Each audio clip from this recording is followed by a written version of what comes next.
افراد اور اقوام پر عروج و زوال آتا رہتا ہے، یہ اللہ تعالیٰ کی حکمت ہے۔ اللہ تعالیٰ کبھی کسی کو عزت دیتا ہے، جس کو چاہے ذلت دیتا ہے، کبھی اپنی رحمت سے بلند کر دیتا ہے، کبھی آزمائش سے پستی میں مبتلا کر دیتا ہے۔ وہ افراد اور قومیں جو اس زوال کے اسباب پر غور کرتی ہیں اور انہیں دور کرنے کی کوشش کرتی ہیں، وہ جلد ہی دوبارہ عروج پا لیتی ہیں۔ لیکن اگر اس طرف توجہ نہ دی جائے کہ پستی کی وجوہات کیا ہیں، تو دوبارہ عظمت و وقار حاصل کرنا تقریباً ناممکن ہے۔ مسلمانوں کو عروج کیسے ملا اور اب زوال کیوں ہے؟ ظاہری وجوہات تو بہت ہیں، لیکن حقیقت کی نظر سے دیکھا جائے تو بقول اقبال ملت اسلامیہ کی زندگی اور بقا عشق رسول صلی اللہ علیہ وآلہ وسلم کے ساتھ ہے۔ اگر یہ دولت ہے تو مسلمان زندہ ہیں، اور اگر وہ اس دولت سے محروم ہو چکے ہیں تو ان کے دل سمجھ لے کہ مردہ ہو چکے ہیں اور وہ پستی میں مبتلا ہو جاتے ہیں۔ علامہ ڈاکٹر محمد اقبال علیہ الرحمہ نے افغانستان کے لبرل بادشاہ کے نام ایک لمبی نظم لکھی، ہر کے عشق مصطفیٰ سامان اوست، بحر و بر در گوشائے دامان اوست۔ جسے حضور صلی اللہ علیہ وآلہ وسلم سے عشق کی دولت مل گئی، اس کے گوشہ دامن میں خشکی اور تری کے تمام خزانے موجود ہیں۔ سوز صدیق و علی از حق طلب، ذرائے عشق نبی از حق طلب۔ اللہ تعالیٰ سے دعا کر کہ تجھے حضرت صدیق اکبر اور سیدنا حیدر کرار رضی اللہ عنہم کے سوز جگر کی خیرات عطا فرما دے، اور اللہ تعالیٰ سے دعا کر کہ وہ تجھے عشق رسول صلی اللہ علیہ وآلہ وسلم کا ایک ذرہ عطا فرما دے۔ زاں کے ملت را حیات از عشق اوست، برگو ساز کائنات از عشق اوست۔ کیونکہ ملت اسلامیہ کی حیات و بقا عشق رسول صلی اللہ علیہ وآلہ وسلم سے ہے، بلکہ ساری کائنات کا حسن آپ صلی اللہ علیہ وآلہ وسلم کے عشق سے ہے۔ روح را جز عشق او آرام نیست، عشق او روزیست کو را شام نیست۔ ان کے عشق کے بغیر روح کو چین نہیں، ان کا پیار ایسا روشن دن ہے جسے کبھی شام نہیں، یعنی اس اجالے کے بعد کبھی تاریکی نہیں ہے۔ سچے عشق رسول صلی اللہ علیہ وآلہ وسلم کی برکت سے پوری دنیا پر راج کرنے کی شاندار مثال صحابہ اکرام رضوان اللہ علیہم اجمعین کا حسین دور ہے۔ ان کا حضور صلی اللہ علیہ وآلہ وسلم سے بے مثال پیار بلا شبہ قیامت تک کے مسلمانوں کو کامیابی کا رستہ دکھاتا رہے گا۔ صحابہ اکرام رضوان اللہ علیہم اجمعین صبح و شام حضور صلی اللہ علیہ وآلہ وسلم کی خدمت میں حاضری کا شرف حاصل کرتے اور بہت قریب سے چہرہ پر نور کی زیارت نصیب ہوتی۔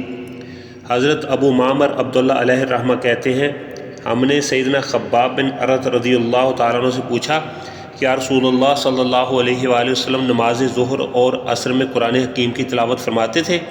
انہوں نے فرمایا جی ہاں۔ ہم نے پوچھا آپ کو کیسے معلوم تھا؟ یعنی ظہر اور عصر میں تو آہستہ آواز سے تلاوت ہوتی ہے۔ انہوں نے فرمایا سرور عالم صلی اللہ علیہ وآلہ وسلم کی داڑھی مبارک کی حرکت سے پتہ چلتا تھا کہ آپ تلاوت فرما رہے ہیں۔ سوال پیدا ہوتا ہے کہ صحابہ اکرام رضوان اللہ علیہم اجمعین کو نماز میں ریش مبارک کی حرکت کیسے نظر آتی تھی؟ محدثین نے جواب میں لکھا وہ دوران نماز ٹکٹکی باندھ کر رخ انور کی زیارت کیا کرتے تھے، حتیٰ کہ داڑھی مبارک کی جنبش بھی ان کی نظروں میں ہوتی تھی۔ غزوہ تبوک کے موقع پر سیدنا کعب بن مالک رضی اللہ تعالیٰ عنہ سے سستی ہو گئی اور وہ جہاد میں شریک نہ ہو سکے۔ واپسی پر تنبیہ کے لیے آپ صلی اللہ علیہ وآلہ وسلم نے ان کے ساتھ سلام و کلام ترک کرنے کا حکم فرما دیا۔ بعد میں ان کی توبہ قبول ہونے سے متعلق قرآن حکیم کی آیت کریمہ بھی نازل ہوئی۔ جس وقت ان کے ساتھ گفتگو سے منع کیا گیا تھا، اس کی کیفیت بیان کرتے ہوئے سیدنا کعب نے فرمایا میں حضور صلی اللہ علیہ وآلہ وسلم کی بارگاہ میں حاضر ہو کر سلام عرض کرتا، یعنی رسول اللہ صلی اللہ علیہ وآلہ وسلم جواب نہیں دیتے تھے کیونکہ اس سے روکا گیا تھا۔ دل میں کہتا سرکار صلی اللہ علیہ وآلہ وسلم نے سلام کا جواب دینے کے لیے ہونٹ مبارک کو جنبش دی ہے یا نہیں۔ پھر میں آپ صلی اللہ علیہ وآلہ وسلم کے قریب نماز پڑھتا، دوران نماز چھپی ہوئی نظروں سے رسول اللہ صلی اللہ علیہ وآلہ وسلم کے رخ انور کی زیارت کرتا۔ جب میں نماز کی طرف متوجہ ہوتا تو رسول اللہ صلی اللہ علیہ وآلہ وسلم میری طرف نگاہ فرماتے، اور جب میں آپ کی طرف متوجہ ہوتا تو رخ انور پھیر لیتے۔ سیدنا کعب رضی اللہ تعالیٰ عنہ کو آتے ہوئے بھی زیارت نصیب ہوتی اور جاتے ہوئے بھی۔ اس کے باوجود جذبہ محبت کا یہ عالم تھا کہ نماز میں بھی نگاہیں حضور صلی اللہ علیہ وآلہ وسلم کے چہرہ انور پر رہتیں۔ اسی سلسلے میں علامہ ڈاکٹر محمد اقبال علیہ الرحمہ نے کہا، شوق تیرا اگر نہ ہو میری نماز کا امام، میرا قیام بھی حجاب، میرا سجود بھی حجاب۔ دین سے دوری اور اعمال کی کمزوری کے باوجود آج بھی بے شمار ایسے خوش نصیب ہیں جنہیں تنہائی میں حضور صلی اللہ علیہ وآلہ وسلم کی زیارت کا شوق تڑپاتا اور رلاتا ہے۔ اس ایمانی جذبے کی خود رسول اللہ صلی اللہ علیہ وآلہ وسلم نے تعریف فرمائی۔ سیدنا ابو ہریرہ رضی اللہ تعالیٰ عنہ سے روایت ہے، رسول اللہ صلی اللہ علیہ وآلہ وسلم نے ارشاد فرمایا، میری امت میں میرے ساتھ شدید ترین محبت کرنے والے وہ لوگ ہیں جو میرے بعد ہوں گے۔ پھر ان کے جذبہ محبت کا تذکرہ کرتے ہوئے فرمایا، یود احدہم لو رعانی باہلہ ومالہ، وہ تمنا کریں گے کہ کاش انہیں میری زیارت اور ملاقات نصیب ہوتی تو وہ اپنا مال اور اہل و عیال سب کچھ مجھ پر قربان کر دیتے۔ ان کا جذبہ ہوگا کہ اگر دولت اور اہل و عیال سب کچھ قربان کر کے خواب میں یا جاگتے ہوئے دیدار مصطفیٰ نصیب ہو جائے تو یہ بہت بڑی سعادت ہے۔ محدثین اکرام نے لکھا، یہ سرور عالم صلی اللہ علیہ وآلہ وسلم کا معجزہ ہے کہ آپ نے رب تعالیٰ کے بتانے سے صدیوں بعد پیدا ہونے والے عاشقوں کو بھی جان لیا اور ان کے دلوں کی کیفیت بھی ارشاد فرما دی۔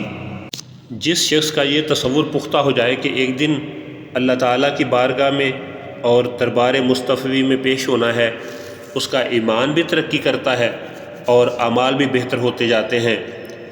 پیر سید مہر علی شاہ علیہ الرحمہ نے کیا خوب بات کہی، اہا صورت شالا پیش نظر، رہے وقت نزات روز حشر، وچ قبر تے پل تھیں جد ہوسی گزر، سب کھوٹیاں تھی سن تد کھریاں۔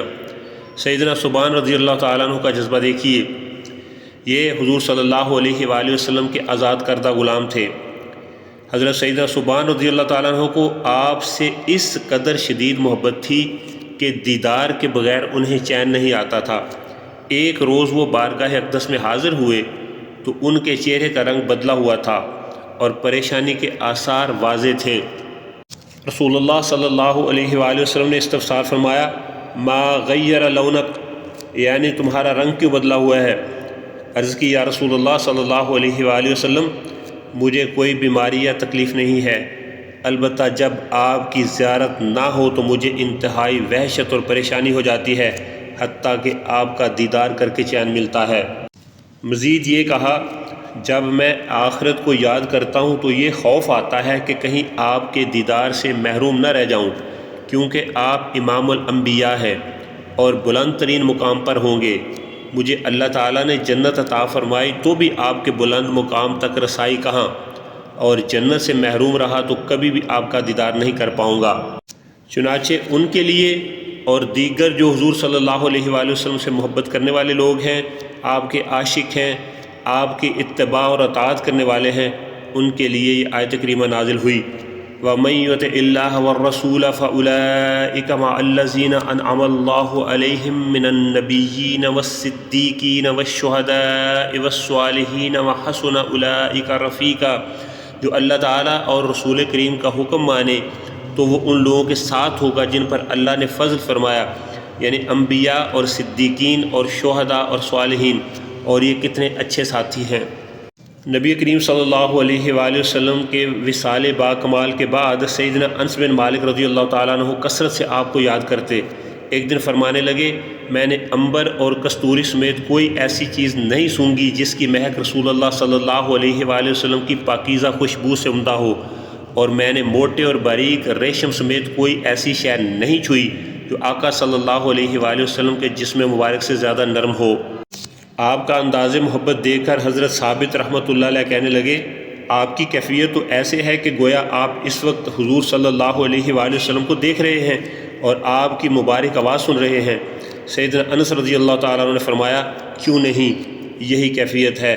اللہ تعالیٰ کی قسم، مجھے امید ہے کہ میری روز قیامت حضور صلی اللہ علیہ وآلہ وسلم سے ملاقات ہوگی تو میں عرض کروں گا، یا رسول اللہ صلی اللہ علیہ وسلم، آپ کا ادنا خادم انس حاضر ہے۔